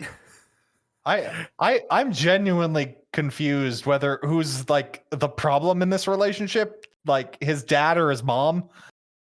Yeah, because there's like a little interstitial thing with his mom and his sister, both of whom seem like aggressively disinterested with the two men of the family. Mm-hmm. And like the weird thing is, like, she's like, oh yeah, I guess he puts on a good front for the children. And like, that's a weird thing to direct at your young daughter. But then she's like, hey, what's for dinner? We can make shogoyaki. Isn't that Dad's favorite? Shut up. No one told you to make conclusions. Yep. I wonder if this will come up again. That wasn't foreshadowing. I genuinely don't know. Yeah, we learned from the Q&A that Mom is a strong-willed woman from Tokyo. So formerly a hairdresser. Is that just code for or I mean, that's the strong implication. Do not burn the candle at both ends, for it leads to the life of a hairdresser. Thank you, son of a shepherd. Your wisdom is welcome as always. But Hikaru's being a wet, sad boy at Kobayashi's apartment. Which is only half of what Yoshiki likes. We can go over the whole veil between two worlds thing again, but what you're really concerned about is mixing. And that is when a being from the other side starts getting really involved with a person here on the living side. It makes the living person more obvious to the things from the dead side. So they sort of become beacons. It's like they can smell the cum stains on them. I'm just gonna live with that one. And it also makes them easier to be drawn into the other side as well. Yes. Oh, so being around me is dangerous for him. Yeah, it is. Even beyond the whole you're literally a wounded animal lashing out bit, because you're also that. You're really dangerous. I should probably just banish you, especially considering how weakened you are. Oh, but he's just crying. Oh, he's so pathetic. My poor little Blorbo, I can't do it. Kobayashi, stop being a Fujoshi. Banish him. Yeah, but then the manga would end. He's just a little baby boy. He's just a little guy. He's What did just a nothing little wrong? guy. He's just a little guy. What did nothing wrong despite all the murders? Is the response of every Tumblrina in 2014 for a hot gay villain. I mean, you're not wrong, is the thing. Oh. But one bit that I did really like is Yoshiki's going over all of the new evidence that he has and going through his dad's books. And he finds an old art book from a Renaissance artist. And one of the sketches, wow, that looks like the weird goop essence that comes out of Not Hikaru. A sketch of Gehenna. Doesn't Gehenna mean hell? Oh no. Yeah. Kobayashi fails to nut up and pull the trigger. So Not Hikaru is able to walk away. And it's now summer vacation, so the boys decide to go to the beach. Go to the beach? Beach? Let's all get away. They say what they're gonna say. I've seen death flags before, and this sure is a lot of them. Because Not Hikaru is completely entranced by the ocean. He sees a sea snake that I'm pretty sure that's one of the dangerous kinds. Yeah, but it's a cutie. It is very cute. Look at its little snoot. I would boop the snoot. You would probably die. Yeah, but then I would have booped the snoot. Yes, he's running through the surf, laughing, enjoying the water and the sand, and then stops and stares out at the ocean and the setting sun. They're shockingly alone on this very scenic beach during sunset. He even makes a comment about that, Yoshiki does. They probably found another beach. This one's got snakes. And Not Hikaru's like, hey, so I've been thinking, and it's probably best if I just left. No, you're on my unhealthy coping mechanism. That is not happening. Now, see, Hikaru didn't want anyone to be sad, especially you, and me being here's kind of keeping you in an endless spin cycle of grief. So what do you not understand about unhealthy coping mechanism? I am not letting you go no matter what. Now, see, I'm gonna just head back up the mountain because honestly, your soul looks really hot, and I'm probably just gonna take it one day, and I don't want to hurt you. You're the best thing that's ever happened to me, and I love you, and I don't want this to end as bad as it possibly could, so I'm just gonna leave. Bye. And then Gojo shows up. Hey, yeah, cool. That's a really great introspection scene that you had there, kid. By the way, you're not the great brain snatcher. What? Yeah, you're a real idiot thinking that sacrificing anything is going to get you something. That's stupid. That's a total delusion. End of What? scene. And end our reading. Oh, that sure was an ending. Not Gojo showing up again to make this a completely different manga. It's basically exactly the same as what happened with the possessed sword guy, because I was just like, whoa, what revelations? Actually, hold on, no, what? It was really cool. Oh wait, nothing happened. Yeah, basically. But yeah, thus brings us to the end of our readings. So, favorite character? God, as absolutely terrible of a responsible adult as she is, I really like Kobayashi. She might not be a good person, but she is a good character. That's fair. Yep. Her actively commenting in her own internal monologue saying, I am doing the same mistake. I am repeating the sins of the past. I'm going to create more suffering. And then just doing it anyway feels very painfully real. It's okay. I'm sure she's completely fine. She's completely Her, fine. her daughter was visiting her. That's why we didn't see her daughter at all. And just, oh, it's you. Yeah. So I really liked that. It felt it's a very human flaw. And I'm interested to see if there's going to be some breaking point where she will just finally try to like nut up and correct for her mistakes. So that's my answer. How about you, Matt? I feel kind of bad because I grew to hate all of the characters over this reading. Yeah, this Also, definitely wasn't their best showing. Asako, I really like. She's fun. She tried to do the right thing. I'm really hoping there's some weird demon pheromone thing or like remnants of worship that is causing people to just like Hikaru, despite the fact he is a wild animal who doesn't know he's hurting people, and that doesn't like That doesn't make it okay. yeah. Yeah, she's fun. I like her interactions the most. I normally would say Yoshiki, but this reading he was just really getting on my nerves. Like he should know better at this point. Jacob, how about you? Honestly, probably not Hikaru is my favorite.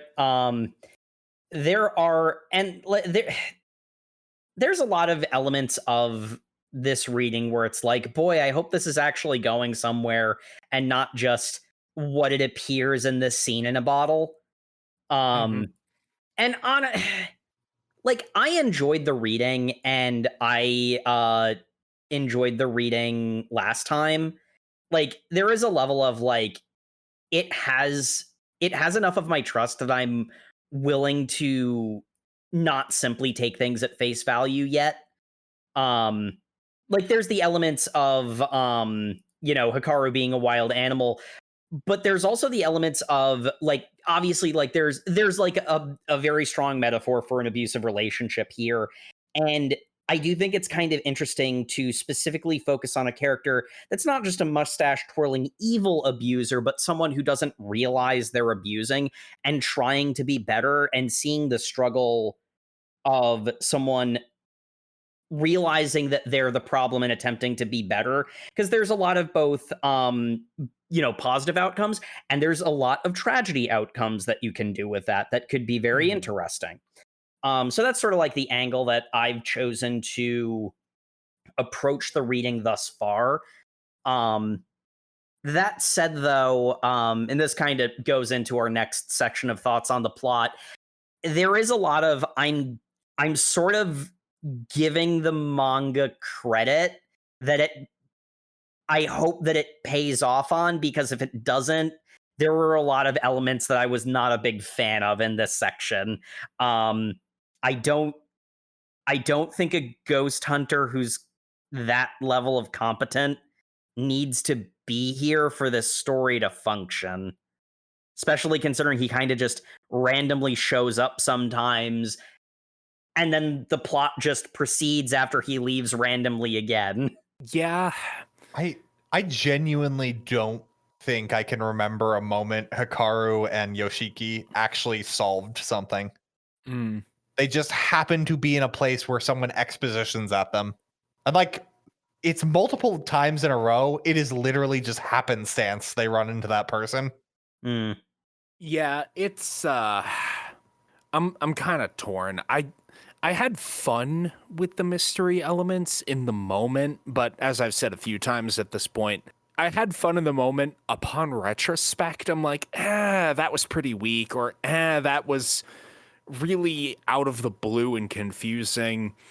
And I'm like, it doesn't the manga feels like it's biting off more than it can chew. It did really good with like the slice of life horror, Ship of Theseus stuff from the very beginning. Like that was really good. I enjoyed that a lot. This feels a lot more like the mangaka's trying something that isn't their strong suit, and I can respect it, but it feels weaker. This kind of has the problem in a lot of things we read, where there was a really cool idea at the beginning, and there's a bunch of chapters related to that, and then it doesn't feel like the mangaka knows how to turn that into a story. Mhm. Like the setup of Hikaru is a doppelganger, really cool. That's really interesting. Then the story just becomes, let's find out the mystery of our town, and that's so much less interesting. Yeah, that is a different story. You know, finding out the dark secrets of our isolated village. That's a fine enough horror trope, but it's not the story we've been following up to this point. And it also Exactly. brings in this other character who doesn't feel like he belongs in this story. And man, again, I'm so torn because I can Quite totally frankly, to some extent, kind of Kurabayashi, as much as I like her as a character, also kind of feels a little out of place. Like, she has too many answers. She's, like the fact that she's a spirit medium. yeah, She really worked last time when she was just like, I am the person who has fallen in love with a ghost. This is why your love is bad and you should not pursue this. And now she's just like, also, I just know a bunch about ghosts and I love your love now. Go for also, it. I have magic powers. yeah. I'm torn because I enjoy, subtle or not so subtle, but like hints to there's a wider world outside of this. Tanaka's part of some weird organization. Supernatural things are broadly known by people with power, and they do weird and obtuse stuff to either gain more power or keep people safe, or probably both. And I'm like, all right, cool. That's fine enough. I think it was a bit of a clumsy like implementation of it, but that's fine. And then Kurabayashi became really weirdly deeply interwoven with it. Like, she knows about the company. She has a moment where she's like, oh, that man with the sword, could it have been another spirit medium or that company? And I'm just like, why do you know this? It feels like they're trying to do the innocuous person, but actually has a really deep backstory too many times in a row. Yeah, that's really the thing, is I feel like it just keeps going back to the same well. Yeah.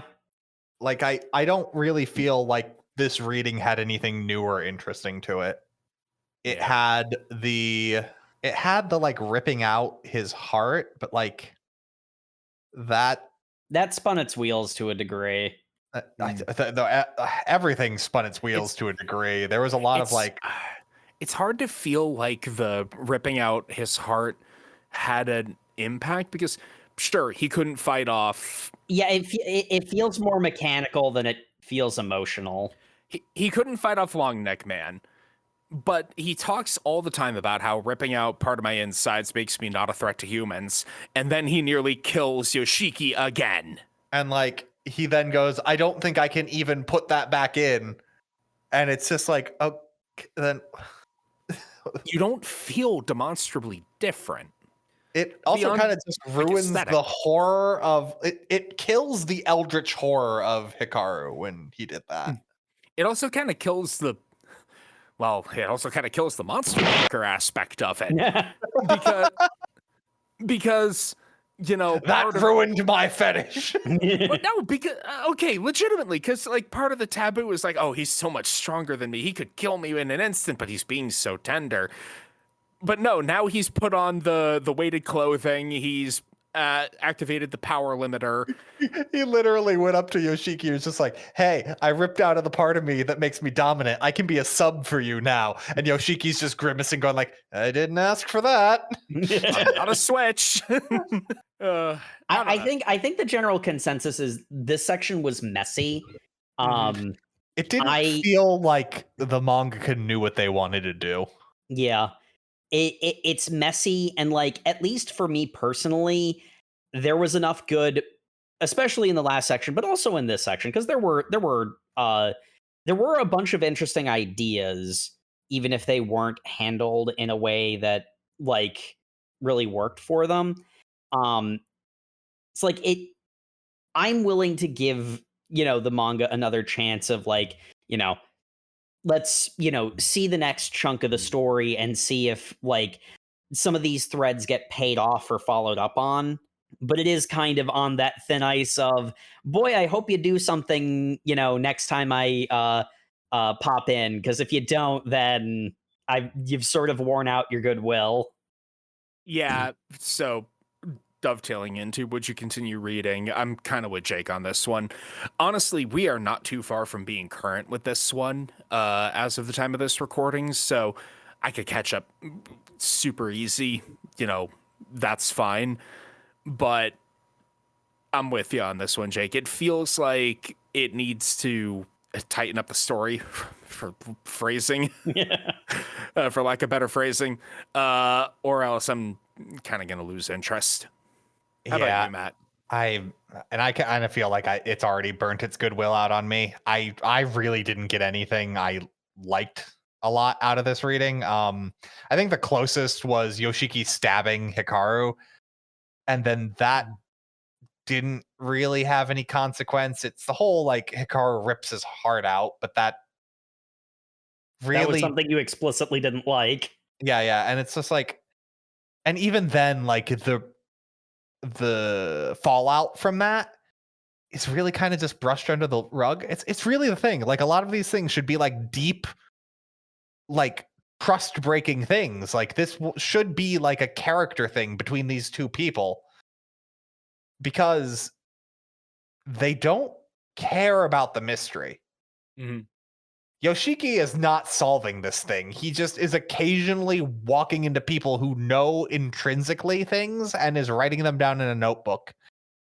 But even then, it's just he then asked his dad, and his dad just told him the story. It doesn't feel like they're putting any clues together. They made the body out of all the lakes that are connected to each other anyway. But then we get the flashback that's saying that's just a coincidence. So they've solved nothing. Mm-hmm. And it's like, I don't want my gay mystery boys. I want my gay monster romance. And that is gone. Because every time they have a relationship problem, they seem to. Now, here's the thing. I can see what Jacob was saying earlier is that maybe this will pay off, and that would be great. Because what they are doing is they're just pushing it under the rug and they're not thinking about it. That happens so often, I'm worried that that's not going to pay off. And it seems to legitimately be, well, I said I'm sorry, so that solved the problem. And then the problem was solved. Yeah, and that's I think something very clear where this podcast is concerned is I have a higher tolerance for giving a manga a chance to get its act together than Matt does. So I think we're largely in agreement. I think you should just make a good manga. I don't know why you would bother making a mediocre one, creator of Demon Slayer. I'm surprised Demon Slayer was the victim there. I'm not. You're right. Demon Slayers, you create an increasingly worse one. Yeah, if we want to talk about offensive mediocrity, why are we not talking about Kagabarachi? Because that's peak. I don't know what you're talking about, man. It is peak mediocrity. It's so mid. People think it's the best thing ever written, which makes it more mid. But yeah, anyway. That's my take on this. Is it is worn out its welcome for me. Fair enough. And thus brings us to the end. So yes, thank you everybody once again for tuning into the Over Manga Cast. As always, you can find us on all your social medias where we are at Over Manga Cast. You can also find us on YouTube where you can like, comment, and subscribe. The episodes go up there on a 2-week delay, so if you want to catch up on all of our up-to-date stuff, head over to overmangacast.com. That even has a comment section where you can tell us other mediocre manga to read. Give us your thoughts, your suggestions, whatever you want. We appreciate reviews in any and all forms. So go ahead, write us a letter. Tell us what you think. Tell us our opinions are wrong. It's fun. You can also reach out to us over mangacast@gmail.com or wherever you can send podcast things. Do it. Speaking of, Sam, Halloween's coming to an end, and we've only got one more week of Spooktober. What what manga are we going to finish off the season with? Well, it's a pretty appropriate title. We're going to be reading Monster, Volumes 1 and 2. So if you're keeping up with the show, be sure to read that, and we'll see you all next Thursday. Good night, everybody. Good night, everybody. Good night. And happy Halloween.